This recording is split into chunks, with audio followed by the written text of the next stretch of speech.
Disorders observed in the intervention group. CR had no negative effect on quality of life or cognitive function, and CR favorably affected some psychological and quality of life outcomes with significance. That's published in JAMA Internal Medicine last year.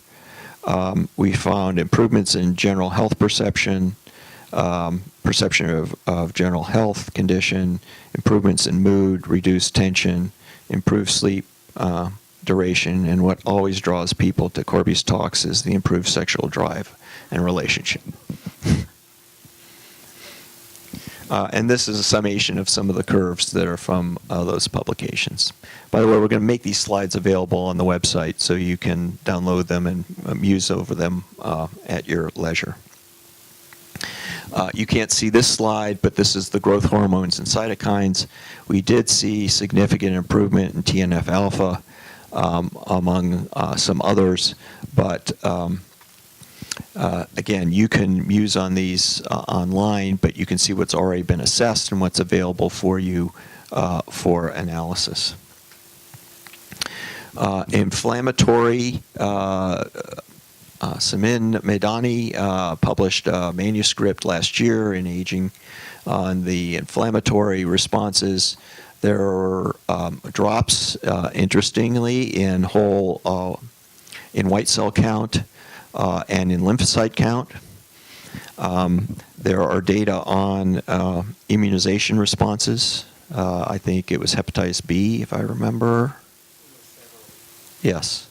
Improvements in inflammatory responses and immune responses.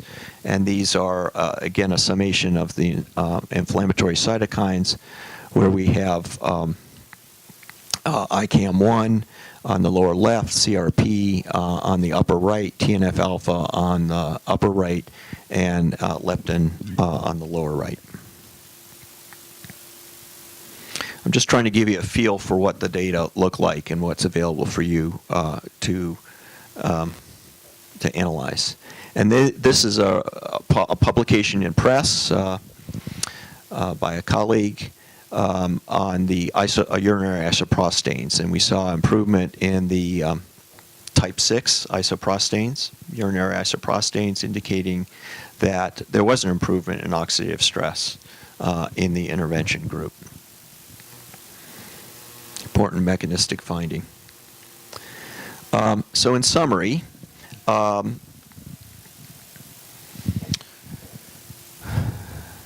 is 25% CR feasible for 2 years in humans?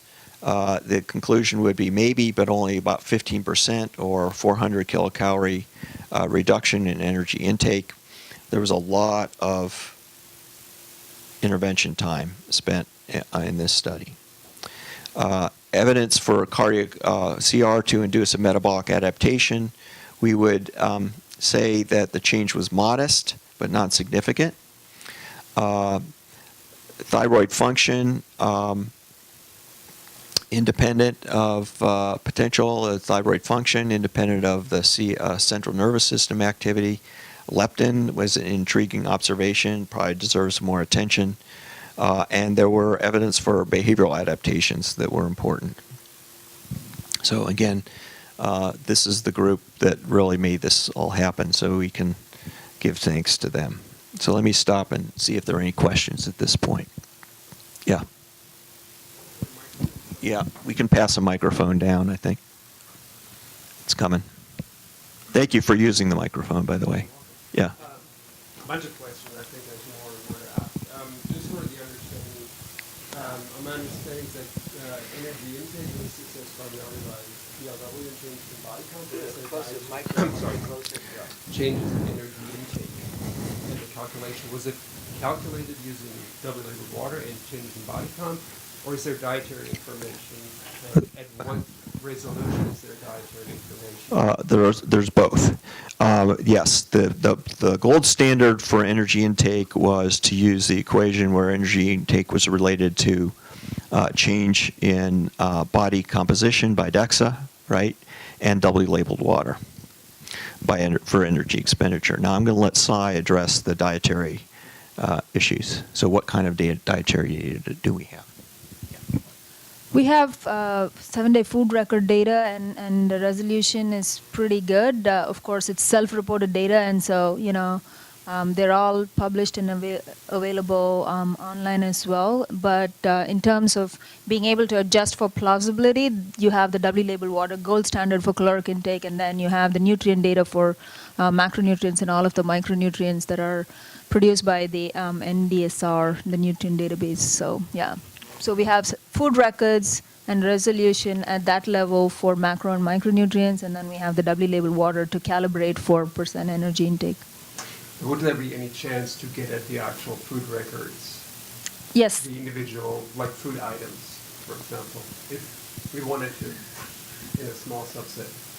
The individual food items, I don't believe the database currently has that data, but it is obviously collected and available, and so that is a question for the coordinating center. And we had what's called centralized reading centers for all of our activities, and so Manju, I see you shaking your Yeah, it's not in the database, but we'll have to find out, whether it's obviously collected. All of those food items were entered, and that's how the nutrient data was obtained. But the actual food items are currently not downloadable in the database, and how to get access to that is a resource as well as access issue, which Cincinnati was our reading center for that. Okay, and another quick question before I pass on. Sorry, I'm using this. But is there was obviously no physical activity or exercise intervention in the phase 2, correct? Correct. Is there any way, was there any stratification for sedentary versus active individuals, or is... These are Americans. Okay. Gotcha. We have a 7-day physical activity recall, and those data are available. But again, those are recall data. Right, and there is stratification for light, moderate, and intense activities for activity categories. Yeah. So I want to ask Corby if he'd comment on the psychological data. Yeah. Yeah, so folks, we have really rich phenotyping data on pretty much every aspect of behavioral and psychological functioning that you can imagine. We had 3 different categories of assessments. We have overt cognitive function. So we have a neuropsych battery where we use the CAN tab to quantify memory, performance, attention, concentration, etc. We then have a host of instruments that assess eating attitudes and behaviors, including more overt symptoms of eating disorder pathology, as well as things like food cravings and so forth. And we then have a third bucket of data that is really geared towards mood, quality of life, sexual function, and so forth. Those data Bill just summarized, but this is a very rich data set, and thus far only a small data set has actually been published. So those data are available, and again, this is a really rich phenotype. It was a pretty healthy sample overall, but we had ample room on these instruments to see if we could have a negative effect of CR on psychological functioning.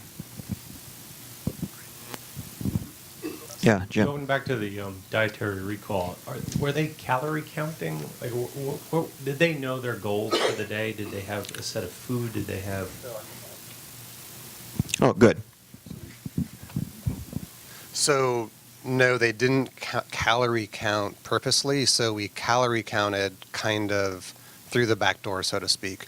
So they knew that if their weight was following that trajectory and in their zone, then they were following their calorie target.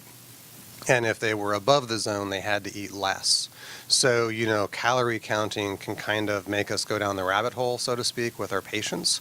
And so we tried to utilize their weight as a proxy of energy intake and dietary adherence, and it proved amazingly successful. So just for the record, our target was 25% CR. However, the zone of adherence had an upper bound of about 12 or 12.5% CR, and that's exactly where we ended up on average. So people did the minimal that we asked them to do. They're Americans. Yeah, exactly right. Yeah. So I have one question here, and then I'll go. Really quick follow-up. So what were they instructed to do? Just not get to complete fullness? Like, how did they know how to restrict calories by just saying decreased weight? So during the first 28 days, I think it was, Cy, they cycled through 3 different types of diets. We had a low-fat diet that was provided, low GI, and it was Mediterranean, correct? So they basically had 7 or 9 days of each of those diets to kind of see which one they preferred, and to also see how much food they could eat and achieve their calorie target. We then did give them kind of detailed meal plans, but it was very rudimentary in the sense that they knew they had to eat less, they had to meet this kind of given amount of food consumption for the day, and then they would receive really binary feedback on whether or not they ate more or ate the right amount, and then we would just try to drive down energy intake. We were pretty agnostic ultimately to macronutrient intake, and Cy can talk more about this, but if they were struggling on, say, a low-fat diet, they could try lower carb and see if that worked more. They could go to Mediterranean, they could go back to low-fat. We didn't really worry as much about actual macronutrient intake. Bill, I think what's bringing out just what obvious is behind, besides the phenotype data that Corey mentioned, CALERIE used a computerized tracking system which had a lot of data related to adherence and I believe the responses of the interventionists to that. And that, I think, is, Corey, correct me if I'm getting this wrong, but that also is available on the public database as well. So it's not only the behavioral and psychological phenotypes that are up there, but also the information from that computerized tracking system, which characterized what the interventions were and responses to patients. Corey, am I getting it right? Yeah.